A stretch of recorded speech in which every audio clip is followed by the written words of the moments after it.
İnsan sosyal bir varlıktır ve amaçlarına iletişim kurarak ulaşır. Yaşam bir bakıma anne karnından başlayarak hayatın her döneminde bir iletişim kurma serüveni. Başkalarıyla iletişim kurmadan yapabileceğimiz hemen hemen hiçbir işimiz yok. İletişim de insanların birbirlerini anlamaları için kullandıkları bir köprüdür. İnsan varlığı başkaları tarafından anlaşılsın, kabul görsün ve onaylansın ister. Bu nedenle de gördüklerini, yaşadığı deneyimleri, bilgilerini aktarmak ve duygularını paylaşmak ister. İletişimin amacı bilgi vermek ve karşımızdaki kişiyi etkilemektir. Karşımızdakinin tutum ve davranışlarında değişiklik yapmaktır. İletişim, bilginin, düşüncenin veya duygunun bir yerden başka bir yere taşınmasıdır. Yani iletişim için bir göndericiye, taşınacak bir mesaja ve de bir alıcıya ihtiyaç vardır. Kulağa ne kadar kolay geliyor değil mi? Oysa iletişim çok zor bir konudur. Çünkü iletişimin kalitesini düşüren bir dolu neden vardır. Bunlar duygular, kültürel farklılıklar, seçilen iletişim şekilleri, farklı yaş grupları ve içinde bulunan ortam bile olabilir. Düşünsenize ne kadar can sıkıcı bir durum değil mi? Bir şeyi anlatmak için olanca gücümüzle çabalıyoruz ama dinleyicinin söylediklerimizin ne kadarlık kısmını nasıl anladığı ile ilgili hiçbir kontrol gücümüz yok ve bu konuda yapabileceklerimiz de sınırlı. Söylediklerimizin tam olarak aklımızdan geçtiği şekilde karşı tarafa aktarılması çok nadirdir. İnsan tamamen açıklanamayacak kadar çok karmaşık bir varlıktır. Sıklıkla söylemek istediğimizden farklı algılandığımızı düşünürüz. Anlamı bizim için son derece açık olan sözcükler bile farklı yorumlanabilir. Bu kadar net anlatmamıza rağmen nasıl oluyor da yanlış anlaşılıyoruz sorusu aklımızdan hiç çıkmaz. Çevremizdeki kişilerle yaşadığımız iletişim kazaları da hiç az değildir, değil mi? Aynı şeylere bakarak farklı şeyleri söylediğimiz bile oluyor. Bununla ilgili bir dolu örnek yok mu ki? İletişim düşündüklerimizi söylemek değildir. İletişim ne demek istediğimizi başkalarının anlamasını garanti altına almaktır.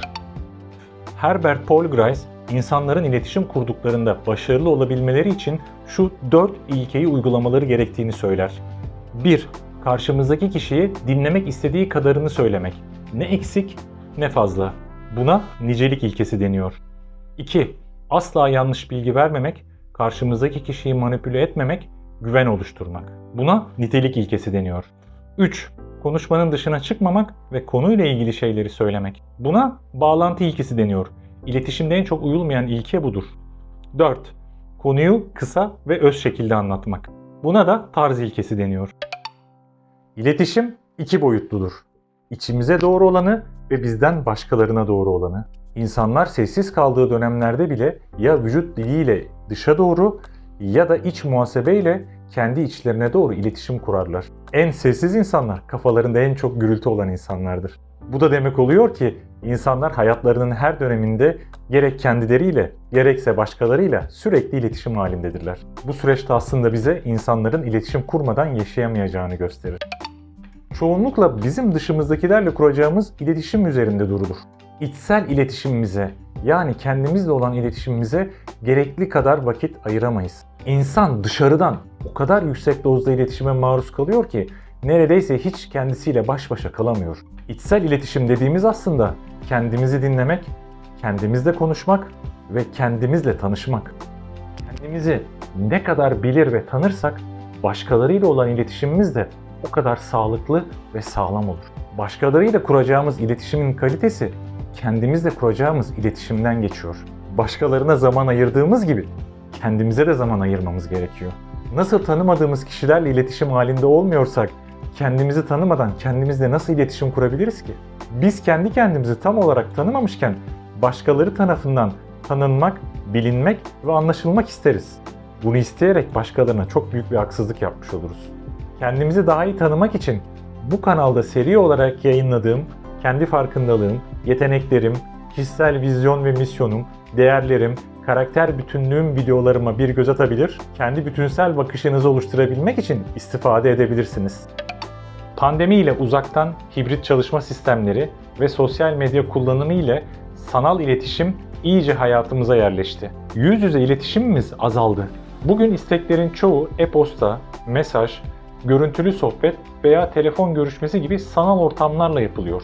Bu sanal iletişim şekillerinin yüz yüze iletişime göre daha verimli olduğu alanlar şüphesiz var. Ama sanal yöntemlerin de bir bedeli de yok değil. Yapılan bir araştırmada 400'den fazla katılımcının her birinden 5 arkadaşlarıyla iletişim kurarak kendileri için bir sayfalık makaleyi düzeltmeleri istenmiş. Katılımcılar isteklerini yüz yüze, Zoom görüşme, görüntülü mesaj, telefon görüşmesi, sesli mesaj ve e-posta gibi kanallar kullanarak iletmişler. Ardından her gruptan kaç kişinin metni düzeltme görevini kabul ettiği ölçülmüş. Araştırma sonucunda ortaya çıkan en net sonuç, çeşitli dijital iletişim biçimlerinin artan popülaritesine rağmen fiziksel olarak aynı ortamda bulunmanın yerini hiçbir şeyin alamayacağı olmuş.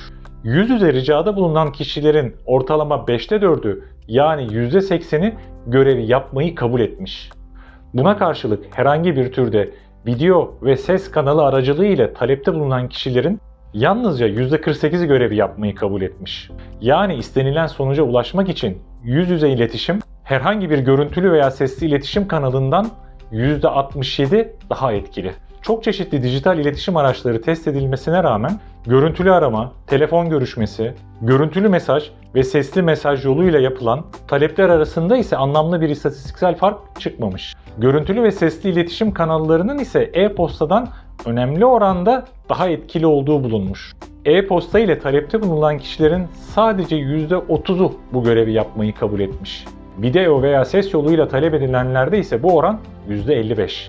Yani video ve ses yoluyla ricada bulunma e-postaya göre %86 daha etkili. Özetle yapılan bu araştırma iletişim kanalları arasında açık bir hiyerarşinin olduğunu gösteriyor.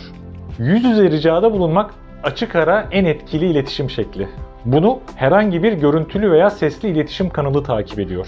En az etkili olan yöntem ise e-posta ile iletişim. Belki birçoğumuz bunlar zaten tahmin ettiğimiz sonuçlar, malumun ilanı olmuş diyebilir. Ancak yapılan bu araştırma katılımcıların bu iletişim kanallarının etkisinden habersiz olduğunu da ortaya koymuş. Katılımcılar görüntülü ve sesli iletişim kanallarının yüz yüze iletişimden daha etkili olacağı yönünde tahmin yürütmüşler. İletişim tek yönlü değil, gidiş gelişli yani iki yönlü bir yoldur. Bu iki yönün adı da konuşmak ve dinlemektir. Konuşurken bile durup konuştuğumuzun doğru bir şekilde anlaşılıp anlaşılmadığını kontrol etmek için karşımızdakini dinlememiz gerekiyor. Bu nedenle dinlemek de konuşmak kadar temel bir iletişim aracıdır. Bir elmanın iki yarısı gibidir. Hatta dinlemek yarısından da fazladır. Bana göre kaliteli iletişimin formülü de konuşmak ve dinlemeyi dengeli bir şekilde birlikte kullanmaktır. Konuşmayı dinleme olmadan, dinlemeyi de konuşma olmadan yapabilmek mümkün değildir. Az konuştuğumuz, çok dinlediğimiz bir yaklaşım hem konuşurken hem dinlerken yaptığımız iletişimdeki hatalarımızı daha farkında olmamızı sağlar. Dinlemek sadece ağzımızı kapatıp kulaklarımızı açtığımızda işe yarar. Biyolojimiz de bunu desteklemiyor mu zaten? Dinlemeye daha çok ihtiyacımız olduğu için iki kulağımız, bir tane de ağzımız var. Günümüz dünyasında neyin önemli olduğunu bilmek, hayattaki öncelikleri belirlemek hiç kolay olmuyor. Bazılarımız için kariyer, bazılarımız için para, bazılarımız için aile. Harvard Üniversitesi tarafından yapılan 75 yıllık bir araştırmanın sonucu insanlar için neyin önemli olduğunu belirlemeyi başarmış. Ergenlik dönemlerinden yaşlık dönemlerinin sonuna kadar insanları sağlıklı ve mutlu tutan şeyi öğrenmek amacıyla dünyanın en uzun ve kapsamlı araştırması yapılmış. Araştırma 1938 yılında başlayıp 75 yıl sürmüş. Harvard Üniversitesi'nde 2. sınıfa giden ve Boston'da fakir bir mahallede yaşayan 12-16 yaş arası iki gruba ait 724 çocuk alınmış. Araştırmacılar her 2 yılda bir bu katılımcılarla görüşmüş. Hayatları hakkında anketler yapmış. Her 5 yılda bir de sağlık taramasından geçirmişler katılımcıları. Sabırlı bir çalışma ve 75 yıl süren araştırmanın sonuçları, bu araştırmanın başında olan Robert Waldinger tarafından 2015 yılında bir TED konuşmasıyla açıklanmış. 75 yıllık bu araştırmadan çıkan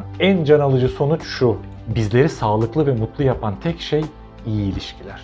Eşleri, aileleri, arkadaşları ve içinde yaşadıkları cemiyet ile iyi iletişim kuran, bu sayede yakın ilişkiler ve güçlü bağlar oluşturabilenlerin daha mutlu oldukları ve daha uzun yaşadıkları tespit edilmiş. Yalnızlığın, iletişimsizliğin ise tam tersini öldürdüğü bulunmuş. Çıkan bir diğer sonuç ise birileriyle sadece iletişim halinde olmak veya kaç tane arkadaşınızın olduğu iyi bir hayat için yeterli değil. Kaliteli iletişim ile kurduğunuz kaliteli ilişkiler önemli. Ne kadar derin olduğu ve kendinizi ne kadar güvende hissettiğiniz. Sıcak ve samimi bir sosyal ortam sağlığı korumak için çok önemli. Son olarak Sağlam bir evlilik ve uzun süreli bir beraberlik yaşayanların beyin sağlığının hafızalarının yaşamayanlara göre daha iyi olduğu görülmüş. Sonuç olarak iletişimde birçok zorlukla karşılaşabiliriz. Ancak hayatı güzel kılan en önemli şey hayatımızın her anında kaliteli bir iletişimle iyi ilişkiler kurmak. İyi bir hayat yaşayabilmek için kaliteli bir iletişime, bu sayede kuracağımız samimi ilişkilere ve sosyal ortamlara çok ihtiyacımız var. Hayat için oksijen ne demekse, iyi bir ilişki için iletişim de aynı şeydir.